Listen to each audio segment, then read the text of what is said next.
When I tell you who we have today, Mr. Raamel Mitchell, who has just been incredible and an amazing force in my career. And now let's talk about your passion and your purpose in innovation. How in the world is all of that coming together for you so that we can inspire so many others?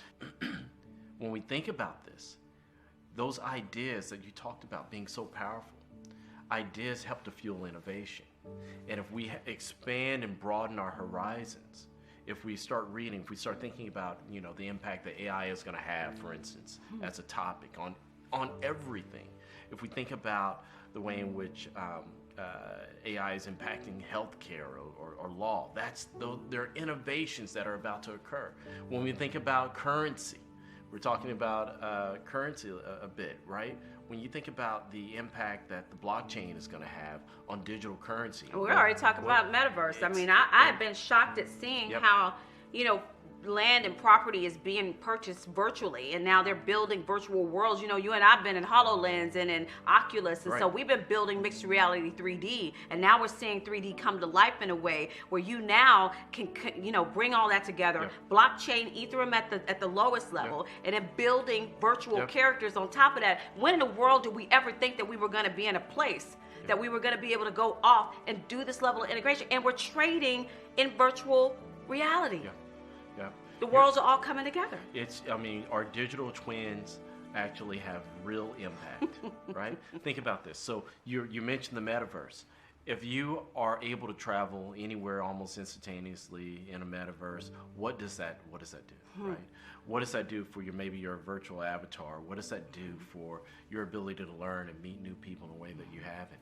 What does that do in terms of being able to democratize your ability to create new revenue streams, right?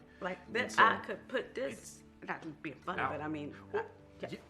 Absolutely. A digital twin of this is that. I mean, if you think about what the world of NFTs, right? So Nike just purchased a company that builds, that's created NFTs, right, for clothing line. So when we say that there's that innovation is upon us, we all have a decision to make when it becomes, if we think about innovation.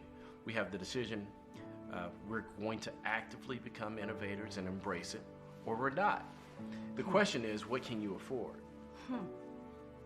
And so when you think about what you can you afford others innovating on your behalf where you have no voice in this innovation process, right?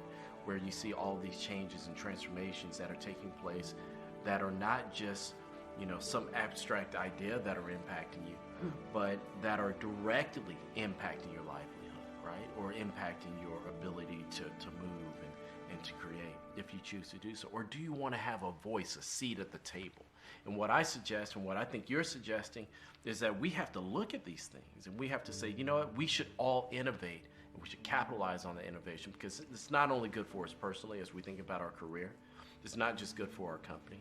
It's not just or the companies that we create or work for or what have you, but it's also something that can be net good for society itself, for us to all think in a way that we can help each other in net new ways that humankind has never done before. Oh man, I'm gonna tell you something. You got me thinking now. When we think about the whole economics around all of this, about the trillions of dollars that are buried 6 feet under. I mean, can you imagine all the talent, the gifts and skills? You mentioned those in prison. You mentioned those. There's so many, and I don't have anything. Innovation's not off limits for me, at all, because I want to know, even if you come in here and if you're cleaning, you have a cleaning service, would you love to be the ability to be able to detect if there are things in the air that will make you sick or give you a virus? And so then we can look at air quality and digitize those things and bring in the cognitive layer, bring in all these great technologies. But I need what every person has to give for me to innovate. I want to be at the table with the janitor. I want to be at the table with the landscaper and with the cleaning service. Why in the world do we get to this point where we get so elite that we feel like ideas can only come from a certain set of folks? That day is over for me. We've got to disrupt that. So innovation from everywhere. What's your thinking on that? Yeah, so I mean, that's an excellent point. I think human innovation starts with each individual. Every person has a unique experience that they walk through life with, right? And you mentioned, some of the greatest innovators are buried 6 feet deep, right? They never had an opportunity.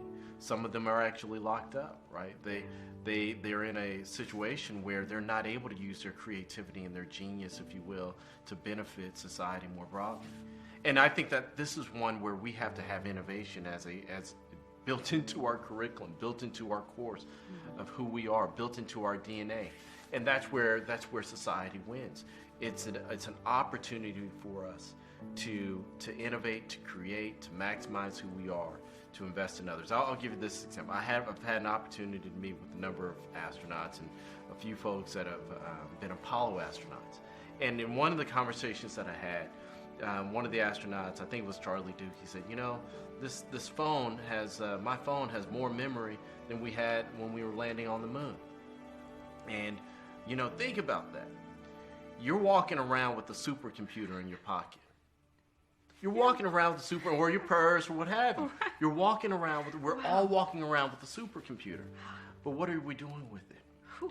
Right, we have the ability to not only innovate, but the ability to create and the ability to share with others and build ecosystems amongst our friends and our groups or what have you, like we've never been able to in human history. I want to say we'll be up by 2025 to up to 200 zettabytes of data sitting just in the top companies from Google to just in the top companies. Yep. And it's going to grow beyond that globally on all platforms.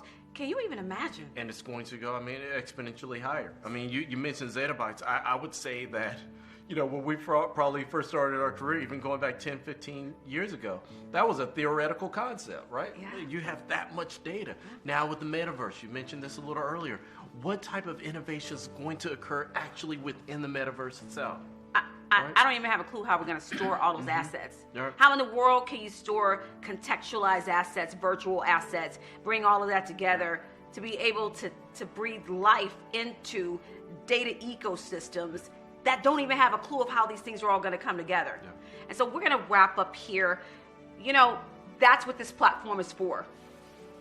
We're taking all this to another level. We've got to get educated, and so that we can participate in this next generation economy.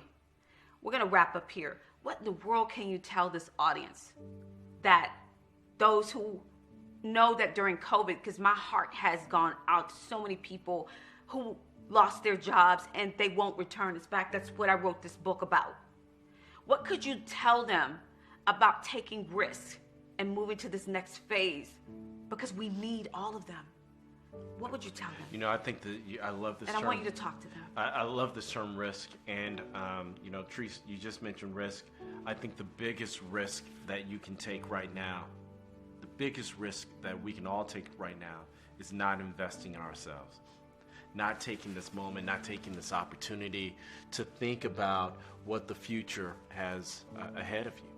Not thinking about your ability to create, your ability not just to observe what's happening, but really to be a participant, a leader in your house, in your neighborhood, in your community, in this society.